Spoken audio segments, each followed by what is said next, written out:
Assalamualaikum warahmatullahi wabarakatuh. Saya Muhammad Bagas Rizaldi.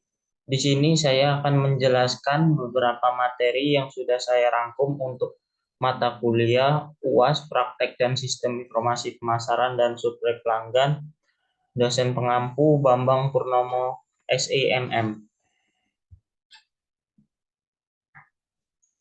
Rangkuman yang ke-10,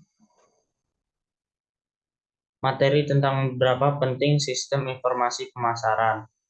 Yang pertama, mengetahui kebutuhan pelanggan. Yang kedua, mengetahui perencanaan yang efektif.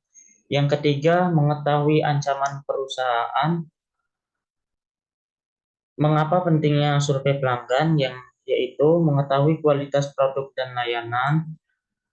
Yang kedua, mengetahui berapa puas dan loyal pelanggan. Yang ketiga, melakukan penelitian penjualan perusahaan. Yang keempat, mengetahui kemampuan pesaing.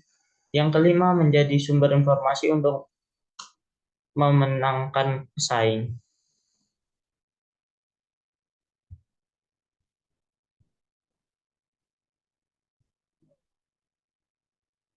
Pendekatan marketing.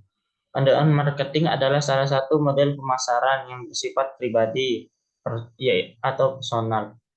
Pemasaran yang personalisasi. Yang kedua, strategi on marketing akan membuat orang seperti menjadi pelanggan atau konsumen utama perusahaan karena setiap produk didesain khusus untuk dirinya.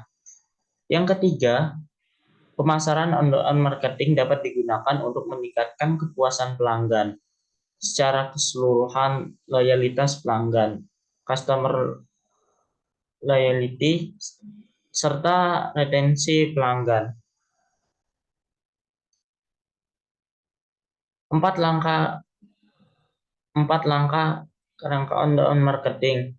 Yang pertama, identifikasi prospek pada pelanggan. Yang kedua, membedakan basis pelanggan berdasarkan kebutuhan dan nilai. Yang ketiga, berinteraksi dengan pelanggan secara personal. Yang keempat, kesesuaian layanan produk dan pesan untuk setiap pelanggan. Kesimpulan on marketing.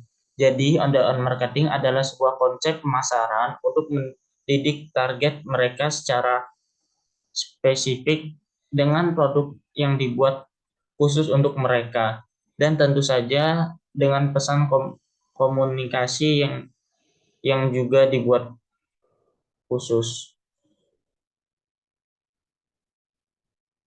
Rangkuman yang ke-11 yaitu membuat tugas individu mengganti cuti bersama dengan menjelaskan. Yang pertama, menjelaskan kekuatan yang mempengaruhi on marketing. Yang kedua, menjelaskan proses komunikasi pemasaran yang direvisi. Yang ketiga, menjelaskan pengertian pelanggan. Yang keempat, menjelaskan manfaat mempelajari perilaku konsumen. Yang kelima, menjelaskan faktor-faktor yang mempengaruhi perilaku konsumen.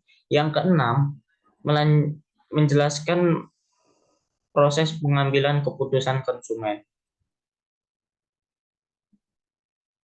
Rangkuman ke-12, definisi pelanggan. Pelanggan atau customer adalah seseorang atau individu, baik organisasi, kelompok, ataupun instansi.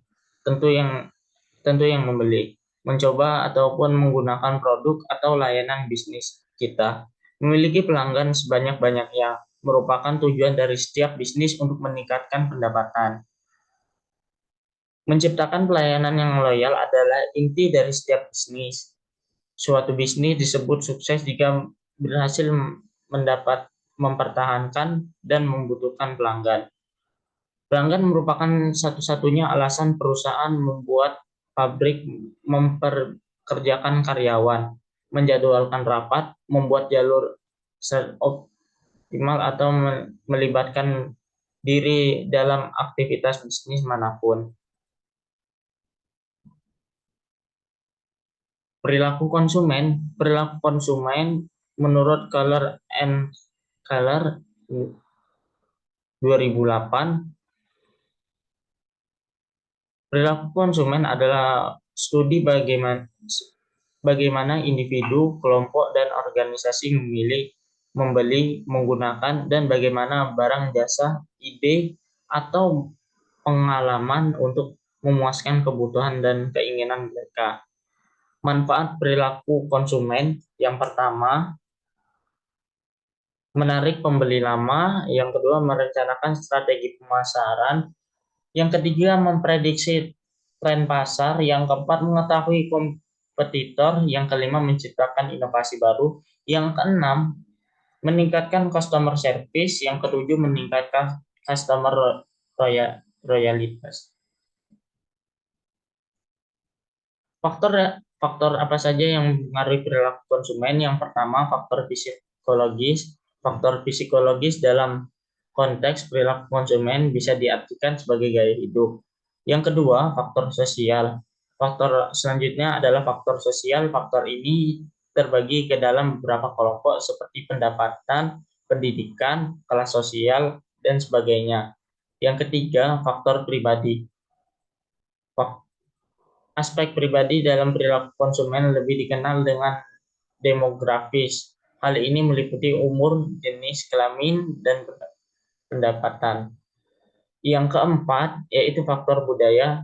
Faktor yang mempengaruhi konsumen terakhir yaitu budaya. Disinilah peran penting untuk memahami peran yang dimainkan oleh kultur, subkultur, dan kelas sosial konsumen. Kepuasan konsumen menurut Brown dalam Twin Tutti di KK 2012, kepuasan konsumen adalah suatu kondisi di mana kebutuhan, keinginan, dan harapan konsumen terdapat sebuah produk atau jasa sesuai atau terpenuhi dengan penampilan produk dan jasa.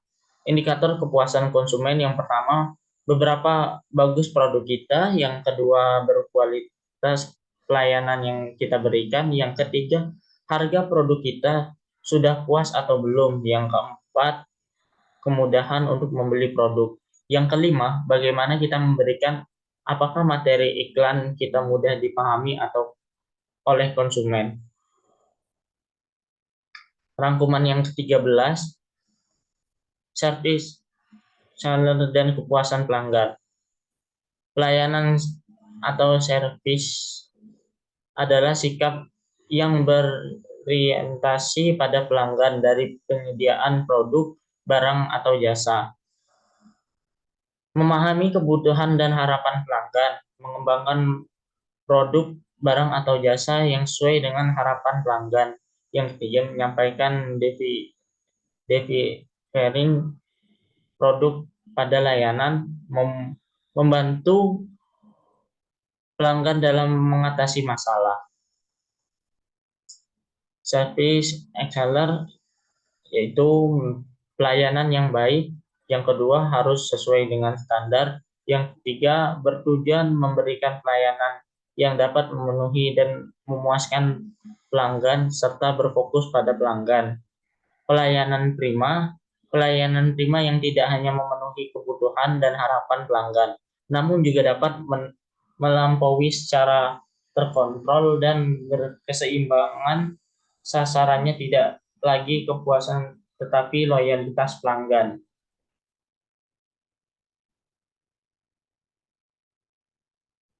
Dimensi mutu pelayanan yang pertama yaitu yang teramati, yang kedua keandalan, yang ketiga ketanggapan, yang keempat kemampuan, yang kelima sopan santun, yang keenam kepercayaan, yang ketujuh rasa aman, yang kedelapan kemudahan dihubungi, yang kesembilan komunikasi, yang kesepuluh pengertian. 4 kepentingan pelayanan prima. Yang pertama, pelayanan adalah tempat berkumpulnya uang. Yang kedua, persaingan yang semakin tajam. Yang ketiga, pemahaman yang semakin baik terhadap pelanggan. Yang keempat, layanan pelanggan prima memiliki makna ekonomi.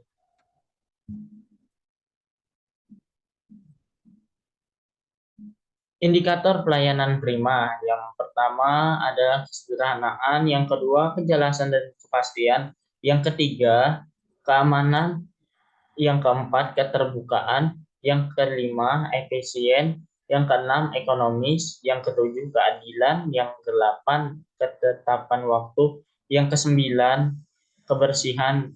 Yang kesepuluh, kinerja. Kepuasan pelanggan adalah ukuran yang menentukan seberapa baik produk atau layanan perusahaan dalam memenuhi harapan pelanggan. Rangkuman yang ke-14, komplain atau handling. Kepuasan pelanggan, pengaduan atau penyampaian ketidakpuasan, ketidaknyamanan, kejanggalan, dan kemarahan atas servis, jasa, atau produk.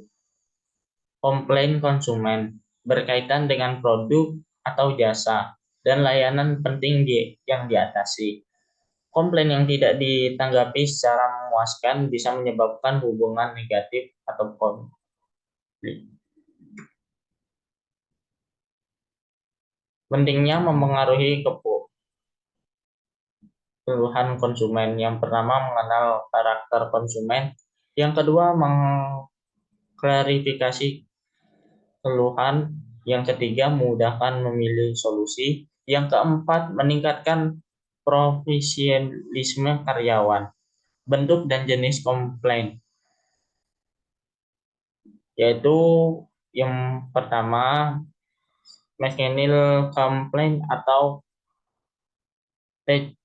ini komplain keluhan yang bersumber pada masalah teknik. Yang kedua, attitude komplain karena sikap negatif petugas pelayanan atau melayani dan sikap curiga, sinis, dan tidak ramah atau kasar. Bentuk dan jenis komplain, isolasi bahwa tamu ke tempat nyaman, hindari pengaruh negatif terhadap tamu lain. Yang kedua, tenang, kunci meredam kemarahan tamu, membantu berpikir jernih dalam menyelesaikan masalah. Hati-hati dengan harga diri konsumen dengan membuat tamu berpikir keluhan diremehkan tidak penting. Menghadapi keluhan konsumen, yaitu ada 3 solusi. Isolasi bahwa tamu tempat nyaman, hindari pengaruh negatif terhadap tamu lain. Yang kedua, tenang, kunci meredam kemarahan tamu, membantu berpikir jernih dalam menyelesaikan masalah. Yang ketiga, hati-hati dengan harga diri konsumen dengan membuat tamu konflik keluhan diremehkan dan tidak penting. Rangkuman yang ke-15 yaitu riset pemasaran. Riset pemasaran adalah suatu upaya pencarian untuk memperoleh informasi yang relevan. Proses yang perlu kita lakukan sebelum memenuhi bisnis maupun usaha. Hal ini bertujuan untuk memperoleh data yang objektif dan akurat untuk selanjutnya dapat dijadikan acuan dalam membuat keputusan. Faktor penting informasi riset pemasaran. Yang pertama, tekanan persaingan. Yang kedua, pasar yang tumbuh. Yang ketiga, harga sebuah kesalahan. Yang keempat, harapan konsumen yang meningkat. Hubungan riset pasar dengan strategi perusahaan. Pentingnya riset pemasaran bagi perusahaan dengan tujuan dijalankan marketing research atau riset pemasaran, yaitu untuk mengetahui dan melakukan analisa hal yang dibutuhkan atau yang diperlukan oleh masyarakat dan juga untuk mengetahui pesaing bisnis. Hubungan riset pasar dengan strategi perusahaan. Yang pertama, memahami kebutuhan dan preferensi pelanggan. Yang kedua, identifikasi peluang pasar. Yang keempat, menilai kinerja pemasaran.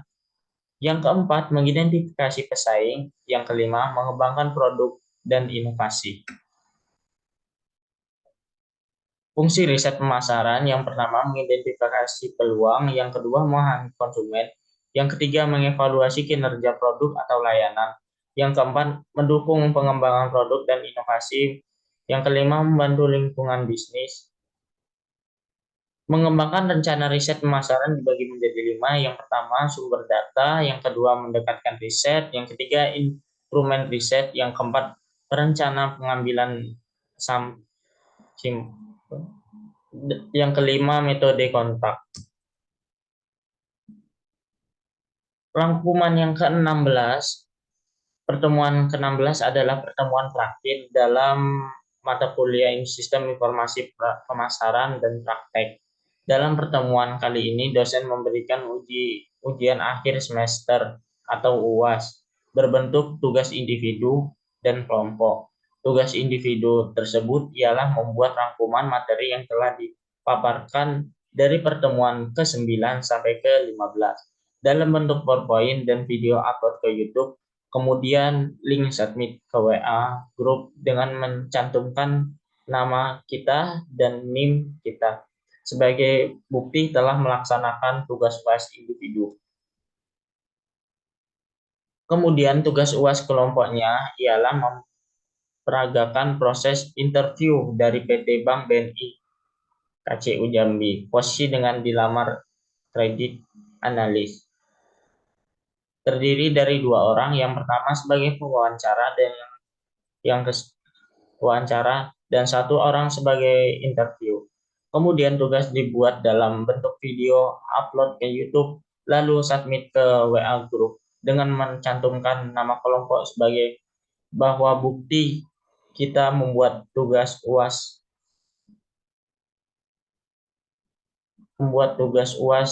dari dosen.